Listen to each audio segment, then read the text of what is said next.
আমরা আর এরকম কোনো জুলুম বাংলাদেশে দেখতে চাই না। জোরে বলেন ঠিক কিনা? আর কেউ নতুন করে জালিম হোক আপনারা চান? আবার নতুন করে কেউ ফ্যাসিস্ট হোক আপনারা চান?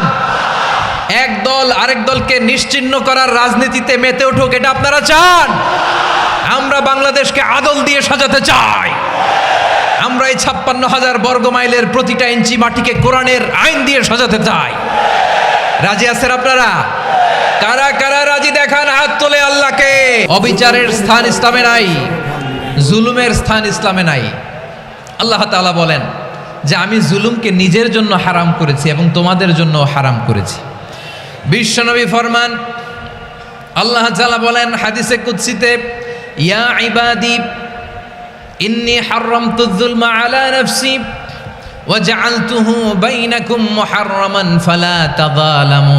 আমার গোলামেরা শোনো, নিশ্চয় আমি আল্লাহ তাআলা জুলুমকে আমি আমার উপরে হারাম করেছি, অনুরূপভাবে জুলুম করাকে তোমাদের উপরেও হারাম করেছি। ফলে ফালা তাযালামু, তোমরা একে অপরের সাথে জুলুম করো না। নির্দেশনাটা কার? খবরদার, জুলুমের সাথে আমাদের কোনো সম্পর্ক নাই। আল্লাহ তাআলা আদলের আদেশ দিয়েছেন, আদালতের আদেশ দিয়েছেন, সুশাসনের ন্যায় বিচারের আদেশ দিয়েছেন। ইন্নাল্লাহা ইয়ামুরু বিল আদল, আমাদেরকে আদল প্রতিষ্ঠা করতে হবে। জুলুমের সাথে ইসলামের কোনো সম্পর্ক নাই। আল্লাহ তাআলা জালিমদের জন্য কঠিন শাস্তি প্রস্তুত করে রেখেছেন। বিশ্বনবী বলেছেন, ইত্তাকি দাওয়াতাল মাজলুম ফাইন্না লাইসা বাইনাহু ওয়া বাইনাল্লাহি হিজাব। মাজলুমের কান্নাকে ভয় করো, কারণ মাজলুমের কান্না আর আল্লাহর মাঝে কোনো পর্দা থাকে না। আমরা আর নতুন করে কেউ জালিম হোক এটা চাই না, নতুন করে আবার কেউ ফ্যাসিস্ট হোক আমরা চাই না, এক দল আরেক দলকে নিশ্চিহ্ন করার রাজনীতি করুক আমরা চাই না। আমরা সুশাসনের বাংলাদেশ চাই, আমরা মানবিক বাংলাদেশ চাই, আমরা একটা সমৃদ্ধ বাংলাদেশ চাই, আমরা বিশ্বের বুকে সম্মান নিয়ে মাথা উঁচু করে দাঁড়াতে চাই। ঠিক কিনা বলেন? আল্লাহ বললেন, এটা যদি তোমরা চাও, একটা সমৃদ্ধ সমাজ যদি বিনির্মাণ করতে চাও, মানবিক সমাজ যদি বিনির্মাণ করতে চাও, আমি তোমাদেরকে সেজন্য প্রথমে আদালতের নির্দেশ দিলাম। ইন্নাল্লাহা ইয়া'মুরু বিল আদল, নিশ্চয় আল্লাহ তাআলা তোমাদেরকে ন্যায় বিচার সুশাসন এটার আদেশ দেন। সুবহানাল্লাহ।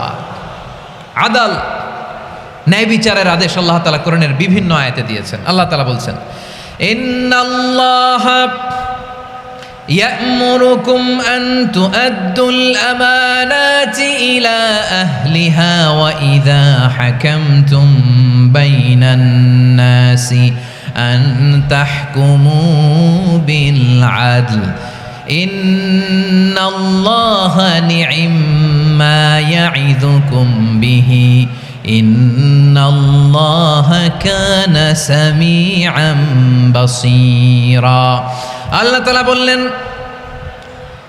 আল্লাহ আদেশ দিচ্ছেন, যে ব্যক্তি আমানতের হকদার তার হাতে তোমরা আমানত পৌঁছে দাও।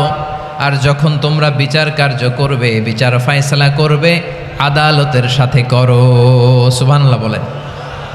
ওয়া ইযা হাকামতুম বাইনান নাসি আন তাহকুমু বিল আদল, আদালতের সাথে করবা। আল্লাহ তাআলা বলেন, যারা জাজ হবে, বিচারক হবে, তাদের যদি বাদী বিবাদীর কারো সাথে শত্রুতা থাকে, কারো সাথে যদি কোনো ধরনের রেষারেষি থাকে, আল্লাহ বলেন বিচার কার্য করতে যে ওই শত্রুতা রেষারেষির কারণে আদালতের বাইরে যে অবিচার করে বিচার করো না। ওয়ালা ইয়াজরিমান্নাকুম শানাআনু কওমিন আলা আল্লা তা'দিলু ই'দিলু হুয়া আকরাবু লিত্তাকওয়া ওয়াত্তাকুল্লাহা ইন্নাল্লাহা খাবীরুম বিমা তা'মালুন। খবরদার, কোনো জাতির প্রতি, কোনো গোষ্ঠীর প্রতি, কোনো গোত্রের প্রতি আক্রোশ যেন তোমাদেরকে ন্যায় বিচার থেকে দূরে সরিয়ে না দেয়, বরং আমি আল্লাহর আদেশ হলো ই'দিলু, তোমরা আদল করো, ন্যায় বিচার করো, সুবিচার করো, সুশাসন প্রতিষ্ঠা করো। হুয়া আকরাবু লিত্তাকওয়া, এটাই তাকওয়ার সবচেয়ে কাছাকাছি। সুবহানাল্লাহ বলেন।